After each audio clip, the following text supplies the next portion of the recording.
아멘.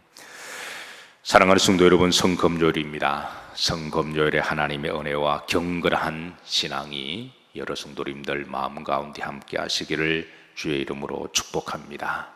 자, 오늘 시편 84편입니다. 자, 말씀 제목입니다. 따라서 하십니다. 주의 장막이 어찌 그리 사랑스러운지요.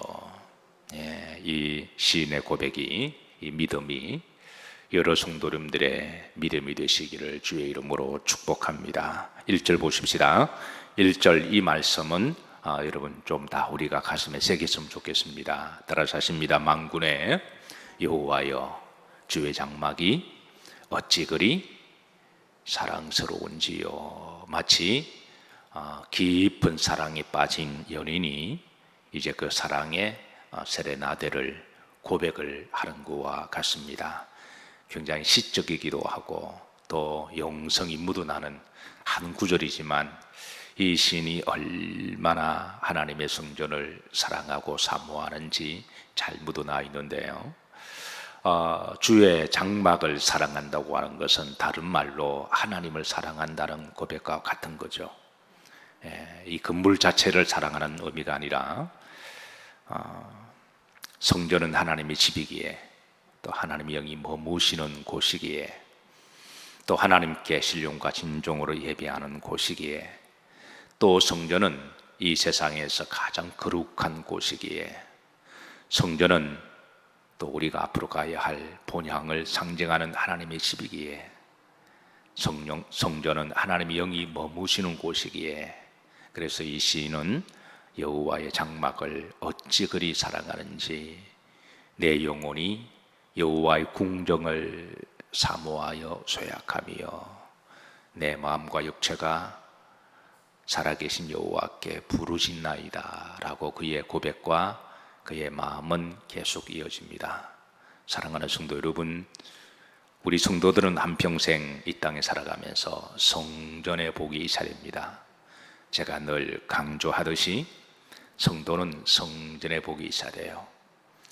근데 성전의 복은 누구에게 주시느냐? 그것은 평소에 성전이 얼마나 귀한지를 알고 성전에 마음껏 들어가고 나오는 것이, 이것은 아무나 그렇게 할 수 없는 일이고 하나님의 축복이고 은총이고, 성전이 얼마나 거룩한 곳인지, 성전이 얼마나 아름다운 것인지, 성전의 복이 얼마나 복된 것인지 알고 사모하는 자들에게 하나님이 성전의 복을 주시는 줄로 믿으시기를 주의 이름으로 축복합니다. 우리 성도들은 성전의 복이 있어야 됩니다. 누가 뭐래도 성전의 복이 있어야 돼요. 목사의 복은 곧 성전의 복입니다. 성도의 복은 곧 성전의 복입니다. 그래서 우리가 성전에 오고 나가고 성전에서 섬기고 사역하는 것, 성전에서 헌신하는 것, 이거를 율법으로 여기거나 부담스럽게 여기면 이것은 나중에 성전의 복이 나가요. 근데 이거 율법이 아니라 복음이고 하나님의 거룩한 소명이고, 그리고 이는 아름다운 것이며 천사도 흠모하는 것이며, 천사가 아무리 거룩해도 육체가 없어서 성전을 섬길 수 있어도, 아니 성전을 설고 닦고 하려면 몸이 있어야 되잖아요. 그러니까 천사가 아무리 하나님께 심부름을 잘하고 거룩한 영이라고 할지라도 한 가지 치명적인 단점은 육체가 없습니다. 그래서 하나님의 이런 성전을 섬길 수가 없어요. 그런데 우리 성도들은 천사보다 우리가 좀 여러모로 부족한 부분도 있지만, 근데 육체가 있잖아요. 하나님 육체를 가지고 성전에서 섬기고 봉사하는 것이, 그래서 천사도 성도를 흠모한다 그랬습니다.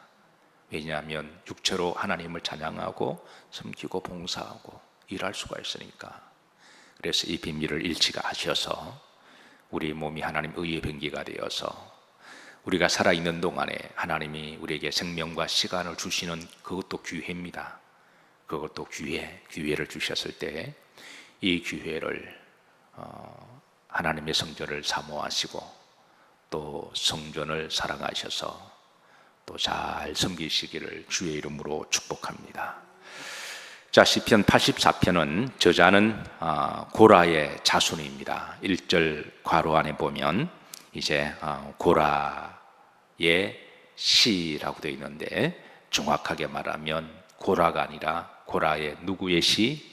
자손의 시입니다. 고라가 아닙니다. 고라 자손의 시인데요, 이는 이제 고라의 후손 중에 그 자손 중에 한 사람이 기록한 시인데요. 자, 우리 레위의 자손들 중에 고라의 자손이 있습니다.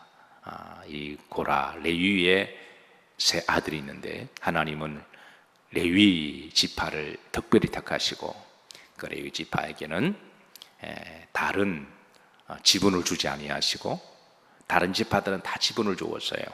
레위 지파는 다른 지분을 주지 아니하시고 여호와를 섬기는 직분을 주셨습니다. 그러면 뭘 먹고 사느냐라고 철없는 사람이 반문할 수가 있습니다. 육적인 사람들은 아니, 다른 지파들은 다 땅을 주고 왜 레위 지파는 땅을 주지 않느냐, 뭘 먹고 사느냐. 하나님께서는 레위 지파에게는 다른 지파들이 이제 하나님께 헌물한 것을, 11조한 것을, 그걸 가지고 먹고 살고, 그리고 열심으로 풀타임으로 전심을 다하여 하나님을 섬기도록 그렇게 하나님께서 특별한 소명을 주셨어요. 만약에 레위 지파가 하나님을 섬기는 직분에 있어서 먹고 사는 것이 급급해서 세상에서 일을 하고, 일하는 것 자체가 나쁜 것은 아닙니다. 그건 뭐 일하는 것도 노동도 신성한 것이죠. 근데 세상 일이 만만치 않잖아요. 세상에 일을 하고 돈을 번다고 하는 것은 남들이 자기 땀과 피값으로 월급을 주는 것인데, 그게 남의 월급 받는 게 그게 쉬운 일 아니고, 지나가는 사람의 주머니를 털어서 물건을 파는 것, 그게 보통 일이 아닙니다. 근데 그게 올인을 해야 되는데, 그러다 보면 하나님께 말씀이나 직무나 사역이, 집중력이 떨어질 수밖에 없어요. 그래서 어떤 사람은, 간혹 성경을 잘 모르는 사람은 사도 바울이 하나님의 사회 가기 위해서 어쩔 수 없이 아르바이트를 한 걸 가지고 주의 종이 이중직을 마치 성경적인 것처럼 강조하는데, 그건 성경은 그 부분밖에 몰라서 그렇고, 그리고 그 배경을 알지 못해서 성경을 오도하고 왜곡해서 이제 이중적이 마치 옳은 것처럼 그렇게 주장하는 이들이 있는데, 성경 전체를 보면 그렇지 않습니다. 그래서 하나님 일을 전념하도록, 그래야지 거기에 어떤 집중하고 전념할 때 그게 영성이 나오고 그게 에너지가 나오죠. 세상 일을 전념하고 에너지를 다 빼앗기고 사람에게 일에 시달려서 언제 말씀을 연구하고 어떻게 영성을 관리하고 어떻게 하나님 일을, 거룩한 일을 집도를 할 수가 있나요? 그건 현실적으로 불가능합니다. 그래서 하나님은 이 일을 전념하도록 레위 지파를 세우시고, 그리고 다른 지파들은 이제 11조를 통하여 레위 지파가 이 일을 전념할 수 있도록 그렇게 하나님께서는 조직의 직편을 정해 주셨습니다. 그래서 레위 지파는 하나님 일을 전념하도록, 왜? 너희들은 내가 먹여 살린다. 너희들은 내가 책임진다. 너희들의 지분은 세상의 땅이 아니라, 따라서 하십니다, 나다. 하나님이 너희들의 기업이다, 이렇게 말씀하셨어요. 그걸 믿고 전적으로 목숨 걸고 하나님 일을 하면 하나님 책임지시고, 하나님 내가 그걸 어떻게 믿어요? 눈에 보이지도 않는데 나에게 눈에 보이는 현실적인 이렇게 뭘 잡을 달라 그러면, 또 그렇게 하면 또 그 사람은 또 평생 그냥 또 그렇게 사는 거예요. 세상에 치이고 교회 와서도 제대로 일도 하지 못하고 이것도 못하고 저것도 못하는, 그래서 이게 이제 계속 되돌이표가 되는데요. 어쨌든 하나님이 레위 지파를 택하셔서 하나님 일을 전념하도록 그렇게 하셨습니다. 그건 축복이었습니다. 그거는 거룩한 일이었고 복된 일이었어요. 그래서 이 일을 귀하게 여기고 할 수 있도록 하나님은 이제 레위의 그 지파 자손들 중에 이 성막을 섬기고 봉사하는 것, 그래 그 레위의 첫째 아들이 고핫 자손인데요, 고핫 자손 중에 정손 중에 고라라고 하는 자손이 있습니다. 그런데 이제 고라가 민수기 16장에 보면 그 이제 하나님의 말씀대로 그 직분의 성계를 그 부모가 레위면 자식도 레위가 되는 거니까 그래서 그 성계를 잘 이어갔습니다.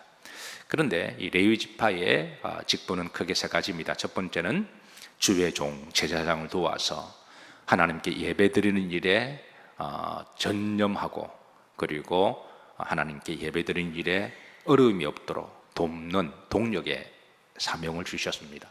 왜냐하면 주의 종도 혼자 다 할 수 없으니까 제사를 드리려면 제사를 돕는 이들도 필요하고, 또 예배를 세팅도 해야 되고 재물도 필요하고, 이 모든 일을 돕는 동력자가 있으니까, 그래서 하나님 이를 제사를 잘 드리도록 이를 동력자, 돕는 섬기는 일을 하게 하시고, 두 번째는 이제 성막을 관리하고 지키는 일입니다. 하나님 거룩한 성물을 잘 관리하고, 세 번째는 성막을 이동해야 될 일이 있을 때 그 거룩한 성물을 아무 사람이나 더럽고 죄 지은 사람이 와서 아무나 타치하지 못하도록, 그래서 평소에 잘 성별하게 지내다가 성막을 옮기는 일은 노동이지만 그것도 기쁘고 즐겁게 해야지, 그걸 원망 불평하면서 그렇게 하면 또 안 되잖아요.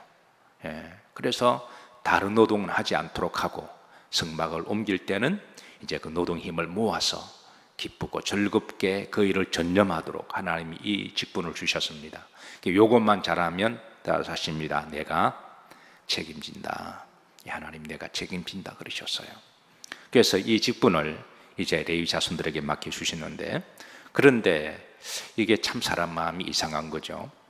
날마다 햇빛이 있으면 햇빛이 감사한 줄 모르고 왜 이리 덥냐 짜증내는 경우도 있고, 요즘 비가 많이 오니까 사람들이 그러죠. 그런데 일상에 맑은 날, 좋은 날이 있을 때는 처음에는 좀 좋다 그러다가 나중에는 그게 당연하게 여기고, 근데 한번 또 이렇게 태풍이 몰아치고 뭐 한 달 내내 비가 오면 그 햇볕 밑에 걸어 다니는 게 또 얼마나 복된 걸 또 알게 되는 거죠. 고라 자손이 그랬습니다. 세월이 지나서 이제 하나님 일을 하는 게 이게 번거롭고 귀찮아졌어요. 일상의 축복이 귀한 줄 알지 못하고, 그리고 주의 종을 도와 모세와 아론을 제사장을 도와 섬기는 일이 그게 뭐 귀찮기도 하고, 야 너만 그냥 너만 제사장이냐, 너만 리더냐, 너만 하나님께 고의를 하냐, 나도 제사장이다, 나도 리더다, 나도 제사를 집도할 수 있다. 그러면서 이게 교만해진 거예요. 그래서 반기를 들었습니다. 그게 민수기 16장에 일어난 사건인데요. 그래서 고라가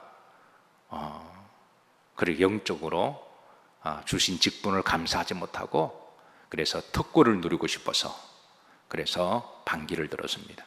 그래서 이 일을 자기들만 하는 게 아니라 그게 이제 다단, 그리고 온, 그리고 아비람 추종하는 사람들을 모아서, 얼마나 많은 사람들이 이 고라와 이렇게 엮였느냐면 지도자만 250명이었으니까, 그러니까 그 이스라엘의 광야 60만 명 중에 지도자만 250명이었으니까 그 얼마나 많은 사람들이 여기에 가담을 했을까요?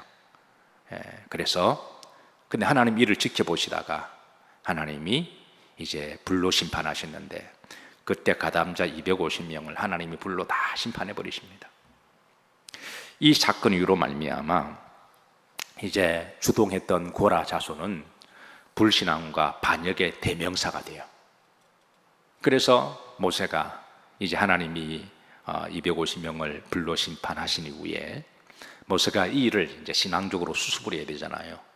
다시는 그런 일이 없도록, 그래서 이를 수습하고 심판하고 조사하는 그런 일련의 과정 속에서 이제 이스라엘 백성들은 야, 하나님의 심판이 이렇게 무섭고 두렵구나, 그래서 깨달으면서 고라 자손과 엮이려고 하지 않았어요. 그리고 고라 자손도 당분간은 모세가 심판하고 조사하는 과정 가운데 그 반역을 했으니까 더 이상 하나님의 성전을 섬길 수가 없는 거죠. 지금 누가 엮여 있는지 알지 못하니까. 그러니까 고라 자손은 일절 이제는 하나님의 거룩한 성막을 또 주의 성전에 출입하는 것을 금지시켜 버렸습니다. 조사를 해야 되니까. 이런 와중 가운데 이스라엘 백성들은 그 누구도 이제 고라 자손과 고라와 엮이는 것을 그렇게 두려워하고 멀리하게 되는데요. 그러다 보니까 이제 그 고라 자손들 중에 그래도 다행인 것은 그의 아들들은 아버지 일에 가담하지 않았어요. 원래는 초록은 동색이고 팔은 안으로 굽는다고, 아버지가 부모가 집에서 늘 부정과 불평적인 말을 하면 욕하다가 배운다고, 그 자녀들도 가령 부모가 예를 들어 교회 갔다 오면 감사하고 은혜가 넘치고 기쁜 말을 하는 게 아니라 누구에 대해서 안 좋은 말하고 누구에 대해서 불평하고 또 목사의 설교에 대해서 한마디 이러면 그 자녀들이 믿음이 자랄 리가 없죠. 그 자녀들 자기도 모르게 부정이 불평이 되는 거죠. 그래서 아버지 부모와 부모의 영혼만 죽는 게 아니라 그 자녀의 영성까지도 믿음도 다 죽여버리는 결과를 가져옵니다. 그런데 참으로 놀라운 것은 고라의 아들들은 아버지의 그 반란에 가담하지 않았어요. 이게 참 놀라운 건데요. 아마 그 아들들이 영성이 좋았든지 어쨌든 그 반란에 가담하지 아니했고, 나중에 이 사실을 알고 난 다음에 하나님께서 모세에게 그 아들들은 심판하지 말고 아버지의 직분을 성계하도록 그렇게 하나님이 다시 신임을 주십니다. 그런데 그 심판과 조소 과정에 어떤 가족들이 다 엮여 있으니까 하나님 일을 아무도 못하잖아요. 옛날에는 정말 마음껏 자부심을 가지고 기쁨을 가지고 성전에 참새와 제비가 자기 집을 왔다 갔다 하듯이 마음껏 자유롭게 날아다니고 성전에 들어가고 나갔던 일이 모든 일이 스탑이 되어버렸으니까 얼마나 그 고라 그 아들들이, 그 아들들은 영성은 믿음은 그렇지 않거든요. 아버지가 어머니가 그렇게 교회 갔다 와서 부정적인 말을 해도 그래도 거기에 가담하지 아니하고 아마 부모를 위해서 기도하지 않았을까요? 그 정도 영성이면. 그런데 어쨌든 심판을 받아 다 금지가 되어버렸으니까 그 고라 자손들이, 믿음 있는 자손들이 얼마나 성전을 사모했을까요? 얼마나 성전에 가고 싶었을까요? 그런데 못 들어가니까.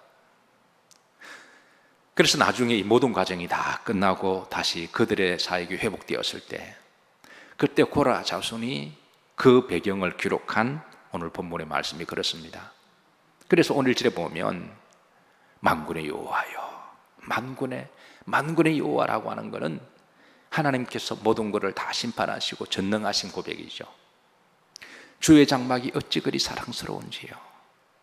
건강을 잃어보니까 건강의 축복이 얼마나 귀한지를 알고, 우리가 고난을 당해보면 일상의 축복이 얼마나 귀한지를 알고, 코로나 당하기 전에 우리가 이렇게 호흡하는 게 이게 귀한 줄 몰랐잖아요.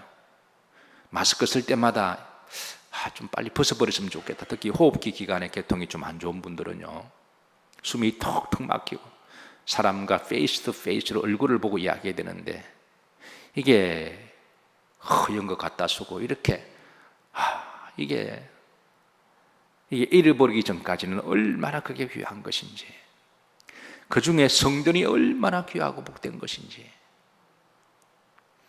이게 성전 출입을 할 수가 없을 때 그때 만군의 여호와여 주의 장막이 어찌 그리 사랑스러워, 이 영혼 깊은 갈급함에서 나오는 이 시인의 성전에 대한 사모함과 사랑이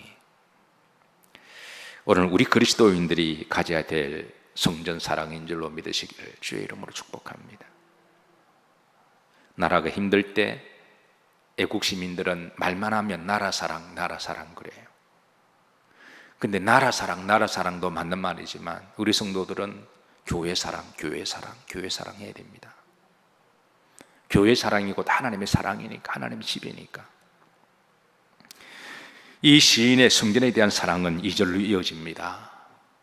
내 영혼이 여호와의 궁정을 사모하여 소약하며, 얼마나 여호와의 궁정을 사모했는지 그 영혼이 쇠약해졌다는 거예요. 얼마나 들어가고 싶었는지. 그런데 그게 이게 반란의 자손이라고 하는 누명을 쓰고 성전에 들어가지 못하고 겉에서만 맴맴 돌고 그 여호와의 궁전에 참새나 제비가 마음대로 들어갔다 나왔다 하듯이 그렇게 들어가고 싶은 열망, 얼마나 사모함이요. 내 마음과 육체가 살아계신 하나님을 뭐하는도다, 부르짖는도다. 성전 밖에서 성전에 들어가지 못하고 들어가고 싶어서 하나님 좀 들어가게 해주세요. 하나님 좀 들어가게 해주세요. 하나님 좀 들어.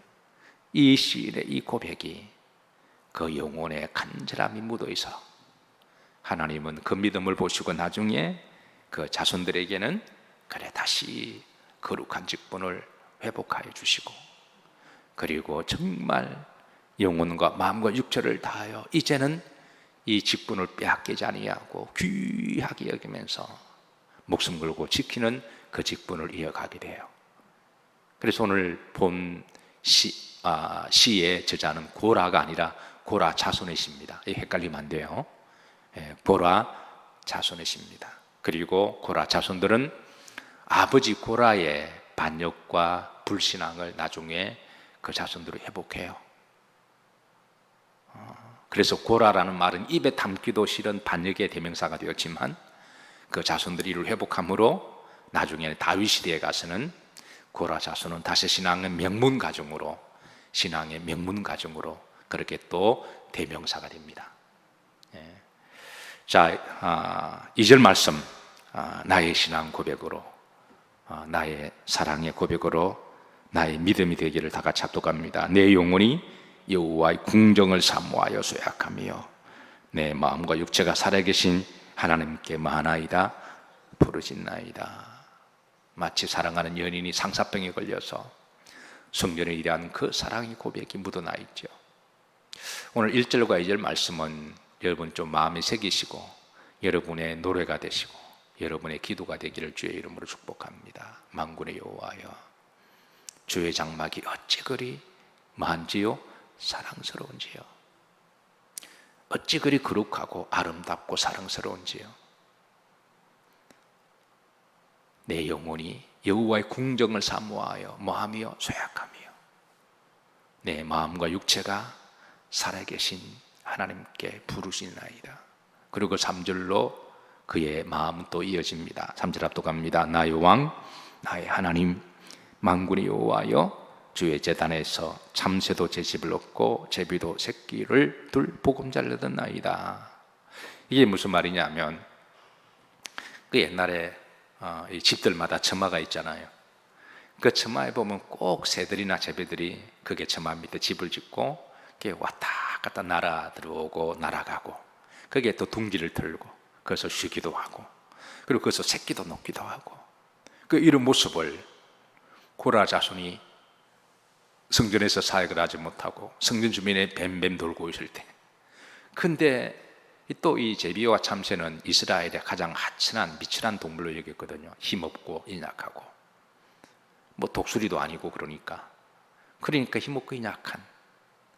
그런데 그런 참새와 제비도 지 마음대로 하나님의 처마 밑에 들어갔다 나왔다 그러면서 쉬기도 하고 돌아가기도 하고 그리고 또 둥지를 틀고 또 새끼도 놓기도 하고, 이런 모습을 성전에 들어갈 수 없어 성전 밖에서 바라볼 때 그게 그렇게 부러웠다라는 거예요.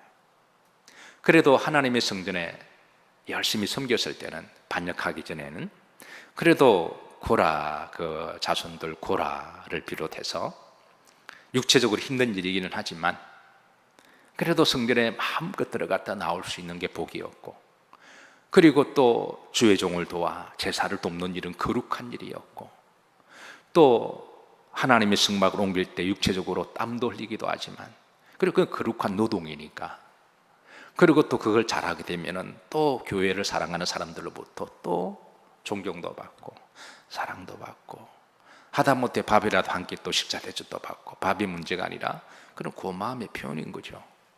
존경의 마음인 거죠. 음식 자체가 중요한 게 아니라 그게 주의 일을 하니까, 그래서 그 하나님을 사랑하는 마음으로 또 뭔가 또 대접도 하고, 이 모든 것이 얼마나 행복하고 복된 일인가요? 그거는 하나님 일을 잘하기 때문에 없는 덤의 보너스고 축복이지. 그런데 이 하나님 일을 하지 못하니까 누가 그런 사람을 존경해요? 누가 참새와 제비를 존경합니까? 그건 아무것도 아닌 거거든요. 참새와 제비가 존경을 받는 것은 하나님 일을 하기 때문에 존경을 받는 것이. 근데 이 고라 자손이 이제 그런 신세가 된 거예요. 그래서 제 집을 마음대로 왔다 갔다 하는 참새와 제비를 미물임에도 불구하고 그렇게 행복하게 편안하게 그렇게 그 속에 자식도 낳고 축복을 받는데, 그래도 하나님 안에 있으니까 이렇게 복을 받는 거지. 근데 그렇게 하지 못하니까 그게 그렇게 부러웠던 거죠. 이거를 절실하게 피눈물 나게 깨닫고 여호와께 부르시나이다. 하나님이 지켜보시다가 그래 이제는 깨달았냐? 네 하나님, 다시 한번 기회를 주시면, 다시 한번 기회를 주시면 제가 저희 부모처럼 하지 않겠습니다. 그리고 하나님은 기회를 주셨고, 그리고 고라 자손에게 고라 가문의 신앙을 회복시켜 주시고, 그리고 하나님의 사명을 잘 감당했습니다. 특별히 10절에 보면 이런 고백을 해요. 다 같이 합독합니다. 주의 궁정에서의 한 날이 다른 곳에서의 첫날보다 나은 적 악인의 장막이 사는 것보다 내 하나님 성전의 문지기를 무조사오니. 레위 자손의 직무는 또 이제 성전 문을 지키면서 또 이렇게 성별하도록 또 그런 사역이 있거든요. 근데 이게 보면 주의 궁정에 산 날이 다른 곳의 첫날보다 나은 적. 지금 시인은 하나님의 장막을 궁정으로 비유하고 있습니다. 주의 궁정에 산 날이 다른 곳의 첫날보다 나은 적. 그러니까 세상의 어떤 궁정보다 더 귀하게. 세상의 궁정은 그 세상의 왕족들이 사는 곳이잖아요. 근데 세상이 아무리 그렇게 좋은 궁전이라 할지라도 악인의 장막에 그 왕들, 권력 잡은 사람들 그 이면에는 얼마나 손에 피가 많이 묻었을까요? 얼마나 욕심과 탐욕이 많았을까요? 물론 그 중에 다윗처럼 좋은 왕들도 있고 좋은 지도자도 있겠지만 의외로 많은 사람들이 악인들이 많거든요. 그런데 아무리 악한 짓을 하고 불신앙 짓을 해서 왕궁 같은 곳에 그렇게 살아도 시인은 전혀 그게 부럽지 않다라는 거죠. 불신앙과 제약으로 누리는 그런 세상의 궁정의 삶은 그 나중에 하나님 다 심판이 될 거니까 그런 거 일절 부러워하지 아니하고 하나님의 그 장막을 세상의 가장 귀한 곳으로 여기고 내가 여기에 사는 것이 세상 사람들의 그런 대저택에 첫날 사는 것보다 하나님의 집에 하루 있는 게 내가 더 복되고 더 귀하고 행복하다. 이게 바로 시인의 고백입니다. 시인은 얼마나 하나님의 성전을 사랑하는지 말씀 속에 묻어나 있습니다. 이는 그냥 시적으로 얼버대는 이게 미사오구가 아니라 그의 영혼 깊은 곳에서 성전을 얼마나 사랑하고 귀하게 하는지 묻어날 수가 있어요. 만군의 여호와여, 주의 장막이 따라서 하십니다. 어찌 그리 사랑스러운지요. 내 영혼이 여호와의 궁정을 사모하여 소약하며 내 마음과 육체가 살아계신 하나님께 부르신나이다. 나의 왕, 나의 하나님, 나의 여호와여, 제비도 집을 얻고 참새도 제 집을 얻었나이다. 앞으로 살아가시면서 성전의 복이 있으시기를 축복합니다. 성도들은 성전의 복이 있어야 돼요. 성도들은 성전의 복이 있어야 됩니다. 성전의 복이 있으려면 성전을 사모해야 되고 성전을 귀하게 여겨야 되고 성전에 들어오고 나갈 때마다 하나님께 감사드리고 그리할 때 하나님은 성전의 복을 주시고 또 성전의 복을 주시면서 하나님은 나중에 덤의 복도 주십니다. 한평생 이 복이 있으시길 기도하고 주의 이름으로 축복합니다.